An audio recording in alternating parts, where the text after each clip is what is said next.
ప్రేక్షకులు నమస్కారం. నేను doctor Ravishankar Irukulapati, senior endocrinologist, Apollo hospitals, Jubilee hills, Hyderabad. ఈ పర్టిక్యులర్ ఎపిసోడ్‌లో మనం ఎటువంటి ఆహారాన్ని తీసుకుంటే షుగర్ లేదా డయాబెటీస్ లేదా హార్ట్ అటాక్స్ లేదా ఒబేసిటీ లాంటి జబ్బులు రాకుండా మనం చూసుకోవచ్చు. వీటినే లైఫ్ స్టైల్ డిసీజెస్ అని చెప్పి అంటారు. కాబట్టి ఇటువంటి లైఫ్ స్టైల్ డిసీజెస్ రాకుండా చూసుకోవచ్చు అనేటువంటి విషయం గురించి ఈ పర్టిక్యులర్ ఎపిసోడ్‌లో మాట్లాడతాను. ఆహారం అంటే చాలామందికి విపరీతమైనటువంటి వ్యామోహం ఉంటుంది.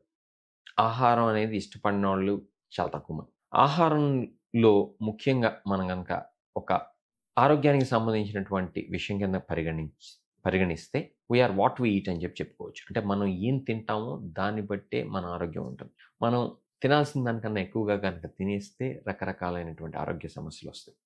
డయాబెటీస్, ఒబేసిటీ, గుండె జబ్బులు. అట్లానే మితంగా తిన్నా కూడా సరైనటువంటి ఆహారం గనక తీసుకున్నట్లయితే కూడా ఈ జబ్బులొస్తాయి. కాబట్టి మితంగా తినాలి. ఎటువంటి ఆహారం తీసుకుంటున్నాం అనేటువంటి విషయంలో కూడా జాగ్రత్తలు పాటించాలి. అట్లనే చాలామంది అంటారు నాన్ వెజ్ తిన్నంత మాత్రాన హ్మ్, వాళ్ళు మంచి ఆహారం తీసుకుంటున్నాం అని చెప్పి అనుకుంటారు. అది ఎంత మాత్రం నిజం కాదు. నాన్ వెజ్ తిన్నంత మాత్రాన చెడని గాదు. తిన్నంత మాత్రాన మంచని కాదు. కాకపోతే నాన్ వెజ్ లాంటివి తీసుకున్నట్లయితే వీలున్నంతగా ఈ రెడ్ మీట్‌కి దూరంగా ఉండాలి. రెడ్ మీట్ అంటే ఏంటి? మటన్ అనేది, లేకపోతే బీఫ్ అనేది, లేకపోతే పోర్క్ అనేది వీటిని రెడ్ మీట్ అని చెప్తూ ఉంటారు. ఎందుకంటే హెల్త్ పరంగా ఇది మంచిది కాదు. వీటి వల్ల క్యాన్సర్ రిస్క్ కూడా ఎక్కువగా ఉంటుంది. మరి ఎట్లా నాన్ వెజ్ తీసుకోవాలంటే చేపలు తీసుకోవచ్చు, గుడ్లు తీసుకోవచ్చు. ముఖ్యంగా వైట్ తెల్లసొన ఏదైతే ఉందో అది తీసుకోవచ్చు. ఇంకా గనక చూసినట్లయితే గనక చికెన్ కూడా తీసుకోవచ్చు. కానీ వీటిని ఫ్రై చేయకూడదు. ఎందుకంటే చాలామంది నాన్ వెజ్ తినొచ్చు అని చెప్పి డాక్టర్ గారు చెప్పారు కదా అని చెప్పి మంచి డీప్ ఫ్రైడ్ ఆయిల్‌లో ఫ్రై చేసుకొని తింటారు. ఉడకబెట్టుకునో లేకపోతే కూరలా వండుకునో తినాలి. ఉప్పు కూడా బాగా తగ్గించాలి. అలానే మనం గనక చూసినట్లయితే బ్యాలెన్స్‌డ్ డైట్ అని చెప్పి ఒక టర్మ్ వాడుతూ ఉంటారు. దాన్ని వింటూ ఉంటాం. బ్యాలెన్స్‌డ్ డైట్ అంటే ఏంటి?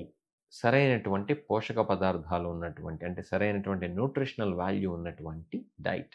ఒకటి ఎక్కువగా, ఒకటి తక్కువగా ఉండకూడదు. ఎందుకు దీని గురించి చెప్తున్నాం అంటే చాలా డైట్స్ ఇండియాలో బ్యాలెన్స్డ్ డైట్స్ కానే కాదు.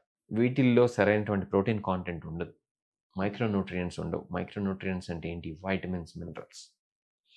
ఈ బ్యాలెన్స్డ్ డైట్ విషయానికి వచ్చినట్లయితే ఆ బ్యాలెన్స్ ఎప్పుడైతే తప్పుతుందో మన శరీరంలో రకరకాలైనటువంటి ఆరోగ్య సమస్యలు వస్తూ ఉంటాయి. కాబట్టి మనం ఒక బ్యాలెన్స్డ్ డైట్ పాటించడం అనేది చాలా అవసరం. మన ఇండియన్ ఫుడ్స్ ముఖ్యంగా మనం తీసుకునేటువంటి డైట్‌లో ప్రోటీన్ కాంటెంట్ తక్కువగా ఉంటుంది కాబట్టి సరైనటువంటి ప్రోటీన్ కాంటెంట్ తీసుకుంటం అనేది అవసరం. అది పప్పు ధాన్యాల ద్వారా కావచ్చు, లేకపోతే ఆహ్, మనం చికెన్ లాంటివి తీసుకుంటే దాని ద్వారా కావచ్చు, ఎగ్ వైట్ కావచ్చు, ఫిష్ కావచ్చు, నట్స్ కావచ్చు.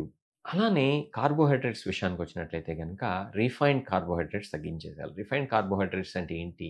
వీటికి యూజువల్‌గా గ్లైసెమిక్ ఇండెక్స్ ఎక్కువగా ఉంటుంది. గ్లైసెమిక్ ఇండెక్స్ అంటే ఏంటి? మనం తీసుకున్న వెంటనే బ్లడ్ షుగర్ లెవెల్స్ కనుక స్పైక్ అయిపోతే అప్పుడు దానికి హై గ్లైసెమిక్ ఇండెక్స్ ఉన్నట్టు. హై గ్లైసెమిక్ ఇండెక్స్ మంచిది కాదు.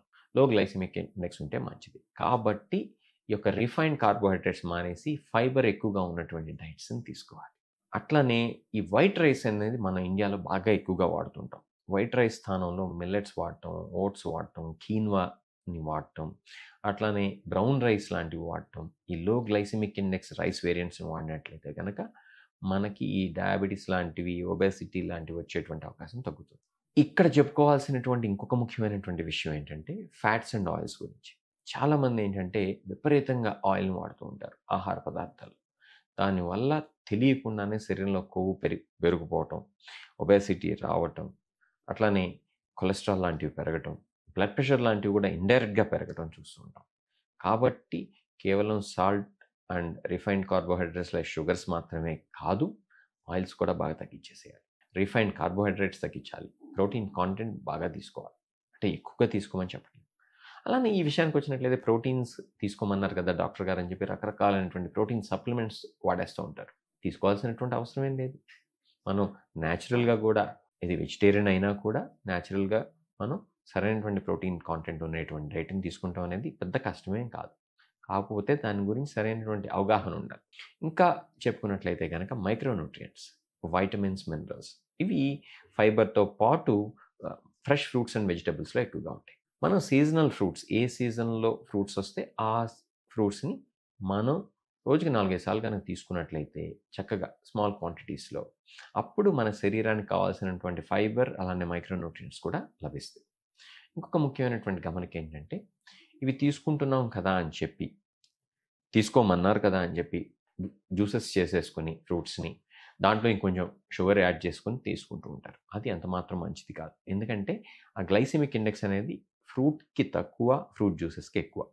కాబట్టి ఎట్టి పరిస్థితుల్లో అలా మాత్రం తీసుకోవద్దు. ఇట్లాంటి చిన్నపాటి జాగ్రత్తలు గనుక పాటించినట్లయితే మన ఆరోగ్యాన్ని కాపాడుకుంటాం సాధ్యం. అట్లానే ముందు ముందు ఈ యొక్క లైఫ్ స్టైల్ డిసీజెస్ ఏవైతే ఉన్నాయో, అది డయాబెటీస్ కావచ్చు, ఒబెసిటీ కావచ్చు, హార్ట్ ప్రాబ్లమ్స్ కావచ్చు, వాటిని రాకుండా చూసుకుంటం అనేది కూడా సాధ్యపడుతుంది. Take care.